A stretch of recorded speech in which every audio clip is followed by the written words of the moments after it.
Good morning, everybody. Lovely to be here with you in this virtual world. Now, I'm being asked to speak for a few minutes in relation to social work with unaccompanied minors in Europe, which is the basis of the digital notebook. I particularly want to thank all of the social workers who took part in creating the content for the digital notebook, and you'll see in my talk why I think they're important. The second thing I want to say is that in a time of COVID-19, we are within and trying to have a relationship with the weird phenomenon of being close at a distance. Now, social work is built in part on just being face-to-face, being human, being able to talk about the intricacies of life and its complexity. And yet, in a COVID-19 context, we are separated. And it's through that separation that we still need to make sense of what it is to be human and to be a good social worker. I also wanted to say this one thing very quickly. In the rest of my slides, more or less, I am addressing social workers directly. But I know that some of you in the audience are not social workers. You are members of organizations, or you're policy people or politicians or journalists, in fact, a number of things. But as I speak, I want you to be, for a while, a social worker just about to embark on their journey through the digital notebook. And I want you to experience the excitement and the apprehension associated with this work. So, off we go.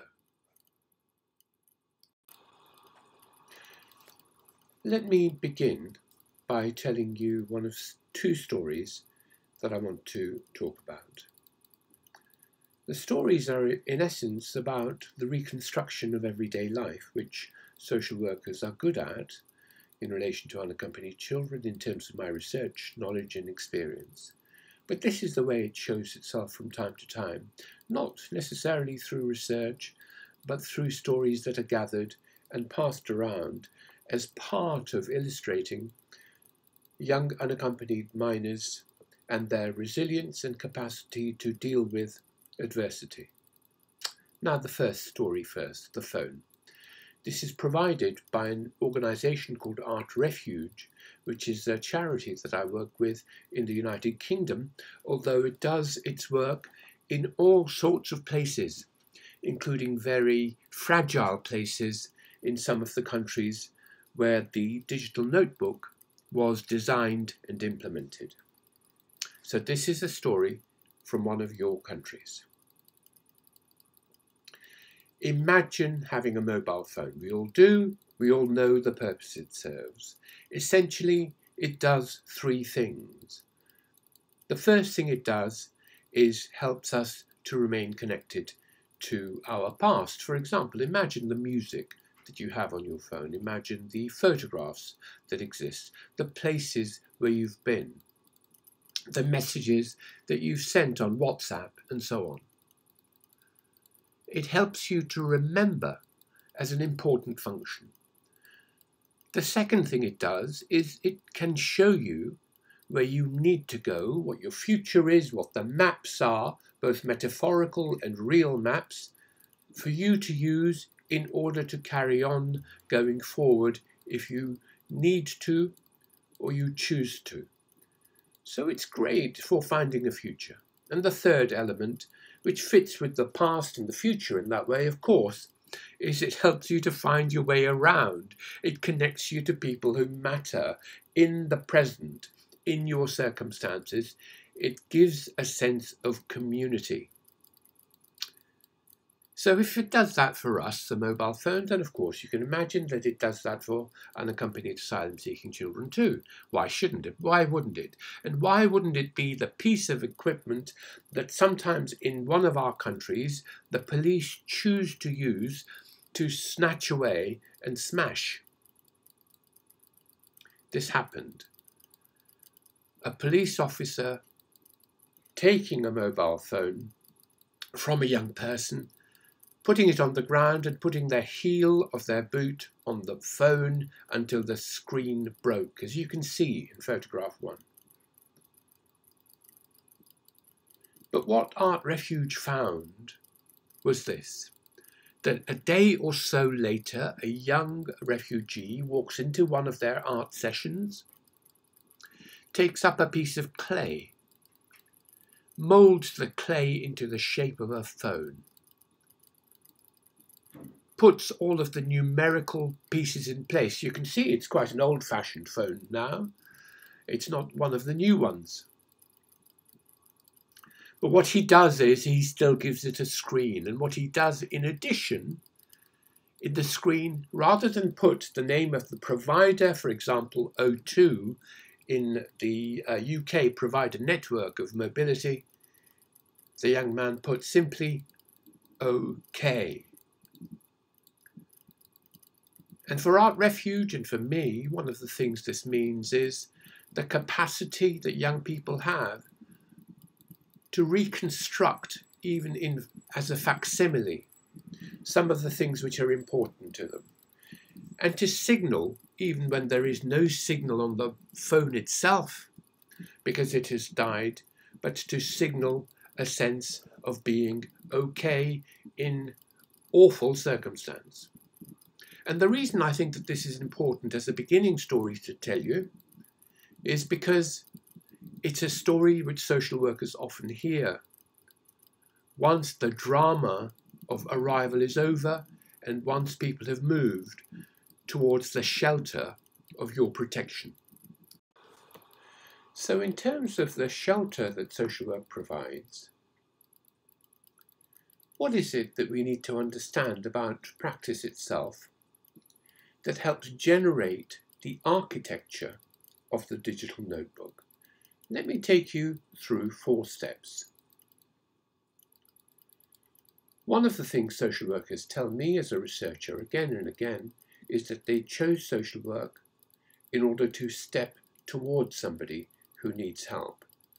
It's not a profession built on ignoring or stepping away from adversity. It steps into a problem.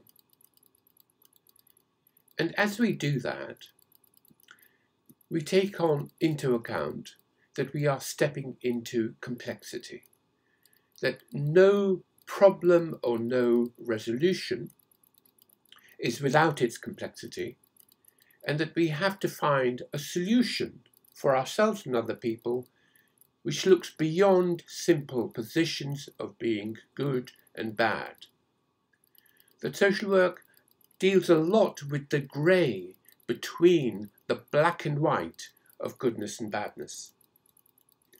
And it's into that complexity that people want to step in terms of engineering their practice and making it feel alive.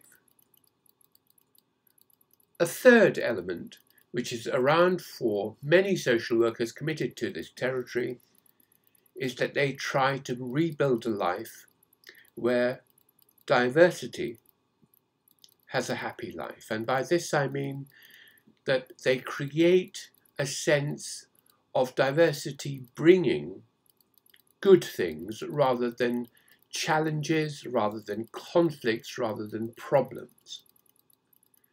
Secondly, within the borders that they create, diversity learns how to live and breathe, and it is seen as a life-giving opportunity.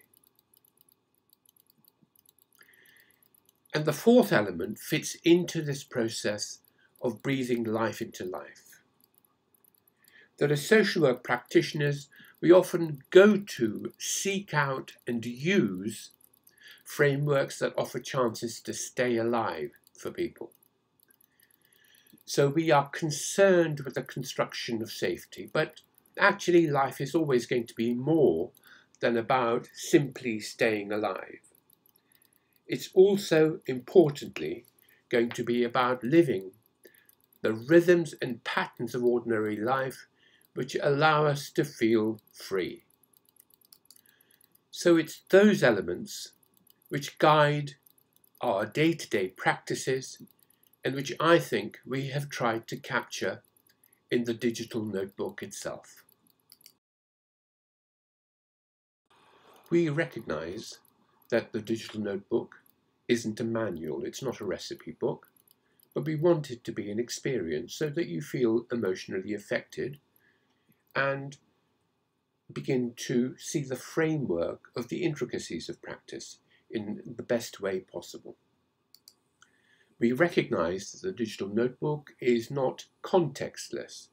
It is influenced by who you are, the things that you do as a professional, and the political and broader social context within which it's placed and where your practice comes alive. We hope that the digital notebook is going to help you to think, to know, to feel, to understand who you are and what you need to do and how you need to manage your tasks, as well as find a place in your practice as well as your organisation which is useful to you and young people. And that over time, as you access it, it begins to make sense so that what it is as a product of somebody else's thinking in time becomes incorporated into your own professional practice, into your own political choices, and into the person that you are. Moving on from the dimensions of practice, I want to talk to you a little bit further about the territory of social work in relation to the digital notebooks. Now, in this slide, as you can see, rather sentimentally, I have put a heart and SW for social work in the centre, surrounding it by three dimensions which I think speak about practice. The first dimension is the humanitarian, very practical social worker interested in helping an unaccompanied child in relation to a number of other formal helping agencies.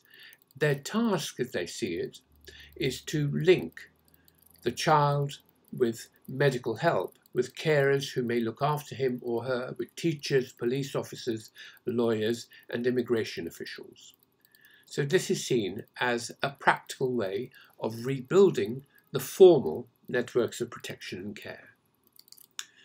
Then we have social workers who spend a lot of time with children, who invest a number of hours, a number of days, simply being silent, not talking with the child particularly very much, but listening to the child as they become distressed, when they talk about people who are missing or people who are known to have died. These are people that the child may be looking back to in relation to their past. And the social worker adapts a sort of therapeutic attitude to maintaining a respectful silence when the child is distressed. So these are the witnesses. And thirdly are the companion type practices in social work. These are practitioners who not just bridge with the past and link with the present, they also bond with the child over time. They provide a family-like connection.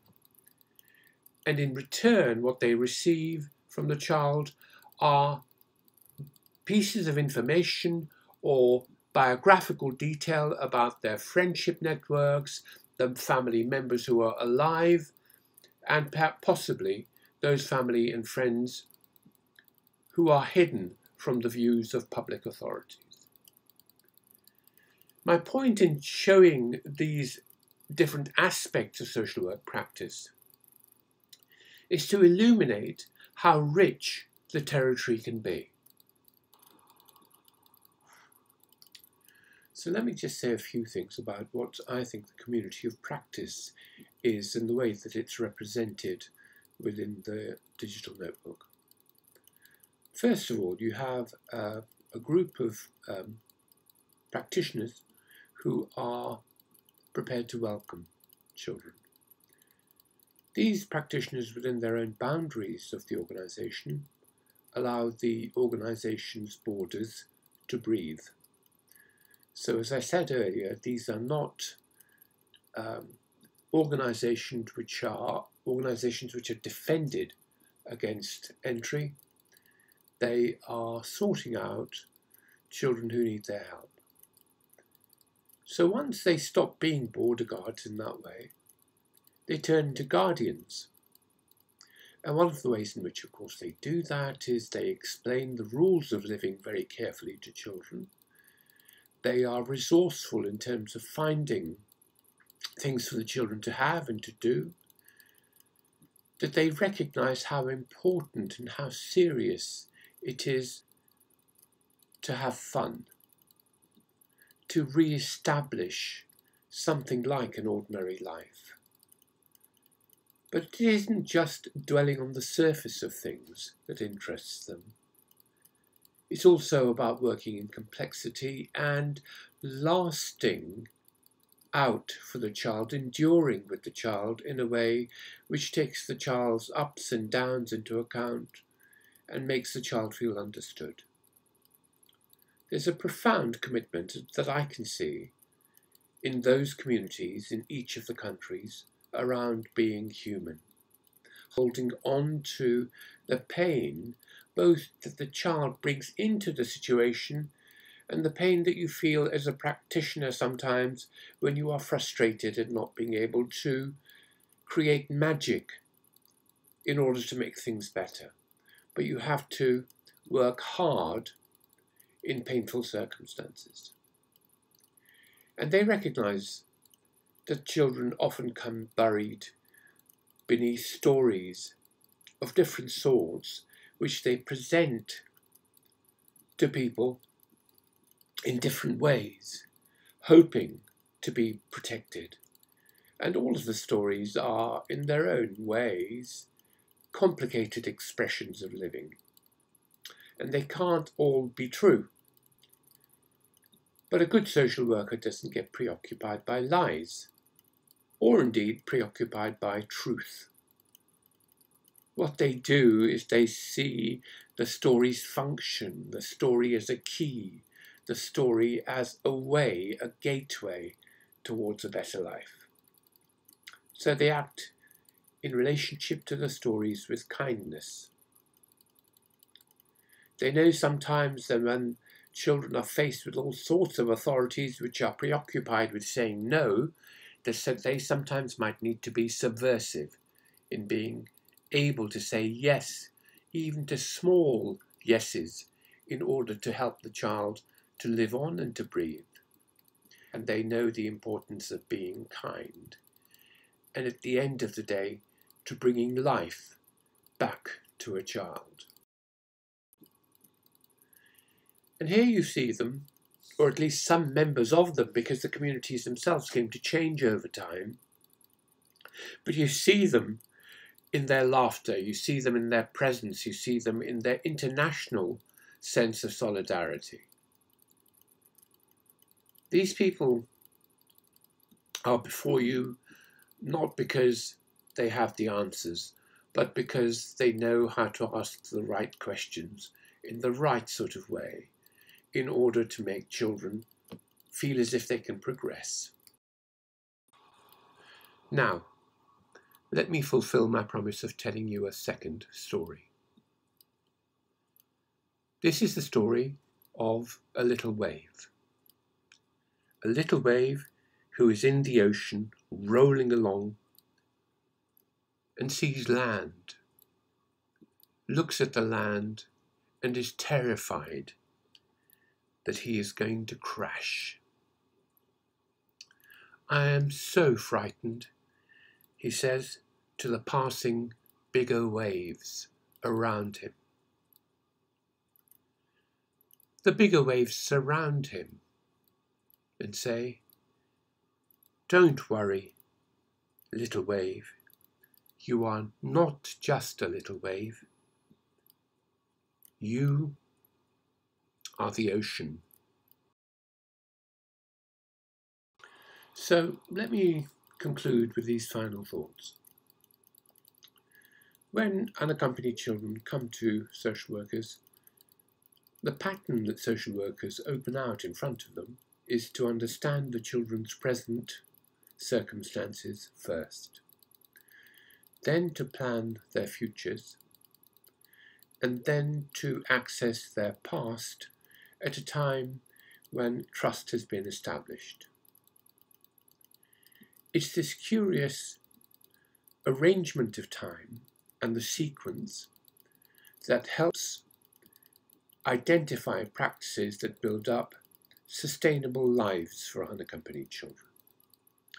And in summary, what you do as a social worker is this: you bring order.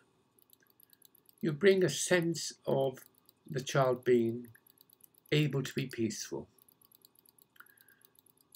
You help them to establish a predictable rhythm, something they can rely on over time.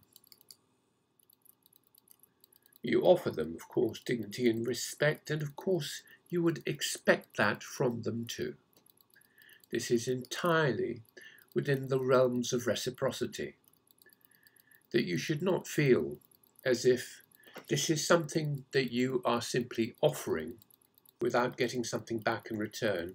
And you will remember, and I am sure you will have experienced, that children will have often said to you that it's not about them feeling better at a time of getting their needs met. They know they feel better when they are able to put something back into the lives of others. So this element of reciprocity matters in all sorts of ways. Together with them, you will have offered fun, food, laughter as cornerstones of everyday life, as things that make you and them feel understood, feel human, and feel good.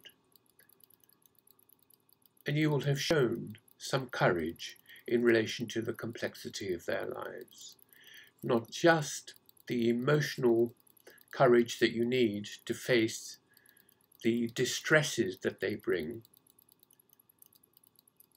but the courage of a champion who can look after them, who can protect them, who can lead them forward. But not doing that in a boxed-in way, not doing that as if it's an equation of life which needs simply to be worked out, but being flexible, being pliable, bending some rules sometimes in order to fit their lives rather than bending the child to fit the rules. These things will lead you forward. These things will lead you into the digital notebook. I really, really hope you enjoy it.